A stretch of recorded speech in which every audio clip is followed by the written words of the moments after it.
Alright, faggots, here we are coming to you on a early Week 12 recap. Monday afternoon.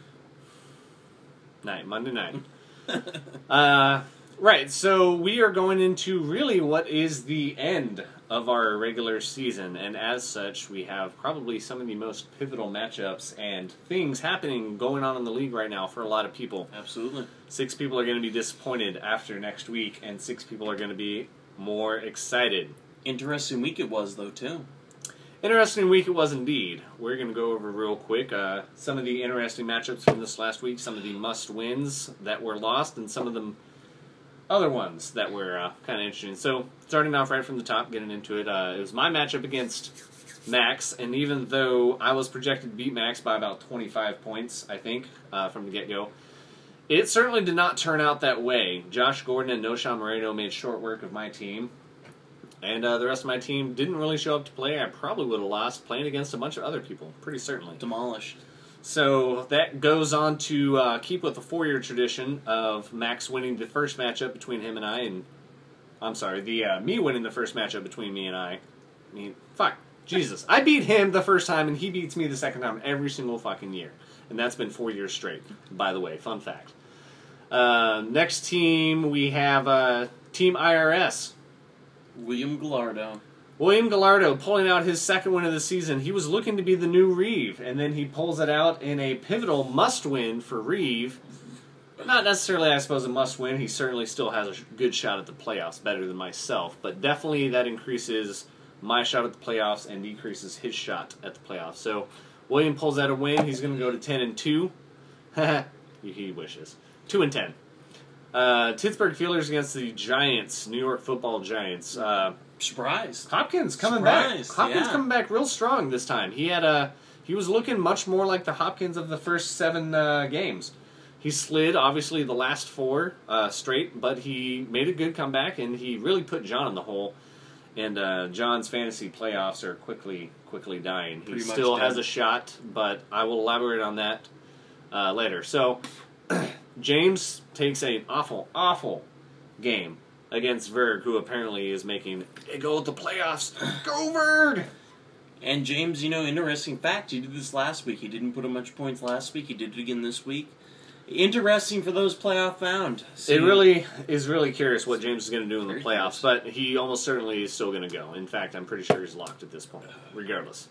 So, next up, we have Keys Crushers against Hanshab. Hanshab pulls up an upset. Pulls off the W from Pulls off an upset nowhere. And puts Keys Crushers down to 7-5. So, it was actually a poor showing between both of them. And in fact, when the scoring change goes in last night, or tonight, if there's any, on that matchup, it certainly could swing it. So, I'll be looking for that tomorrow. So, and last up, we have Dick Smashers against Hamburglers. And unfortunately, though it looked like Dick Smashers was going to lose, he certainly pulled it out. So Sweet fantasy defense. Sweet fantasy defense. Anyways, so that really brings us to where we're going to be going into Week 13. It's really kind of an exciting time. I'm going to, as I said before, I'm going to post shortly here. I'm not going to go into it on the video because it'll take too long. I have calculated out all the winning scenarios for who can make it to the playoffs and what needs to happen. Those who have a shot, and exactly what needs to happen for them to get in. I will be posting that here shortly.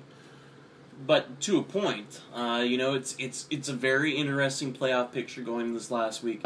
We have a lot of the 5 and 6 seed, very fluid. Who knows how it's going to end up? It's very interesting. Go read Derek's post. This could define the rest of the season very easily going to the playoffs in terms of what better teams going in the 5-6 seeds are going to potentially fuck up the higher seeds. Very interesting stuff. There's really only about 5 people that are locked right now, and there's about 4 people that are vying for 2 playoff spots. So it's really going to be shaky going into this next week. Yeah, absolutely. That being said, I wanted to throw out a fun stat last week that I forgot to throw out.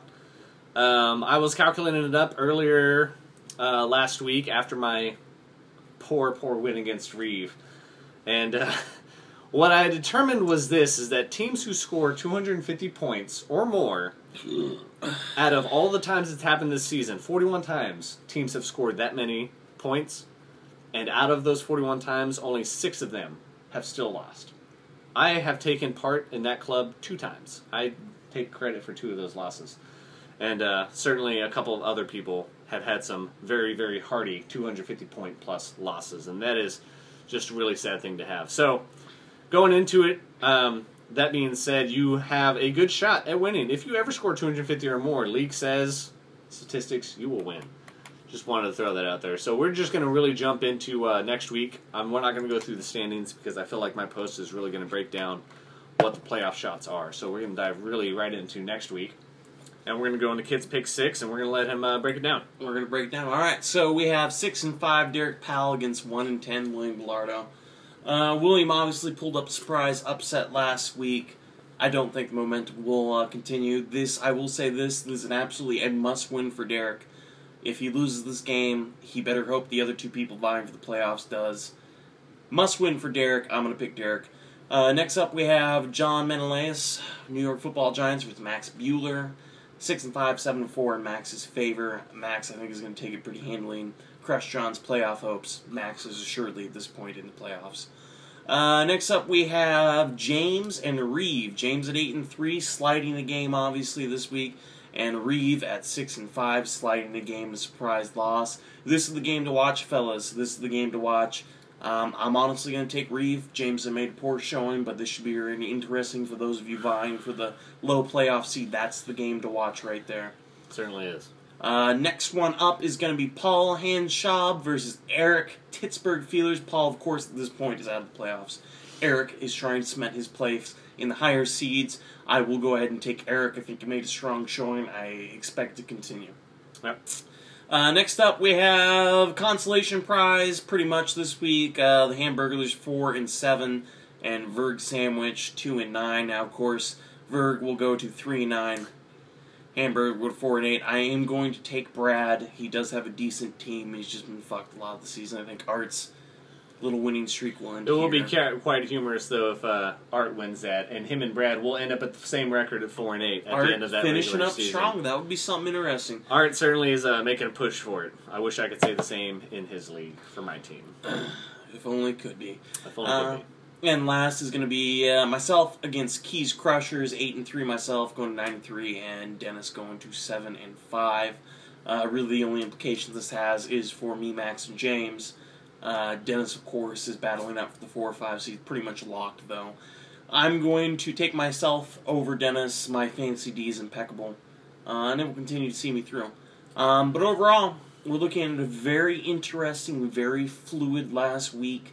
3 people's hopes and dreams are playing off of this, and really, honest to God, it's going to come down to who gets the W and who gets the L.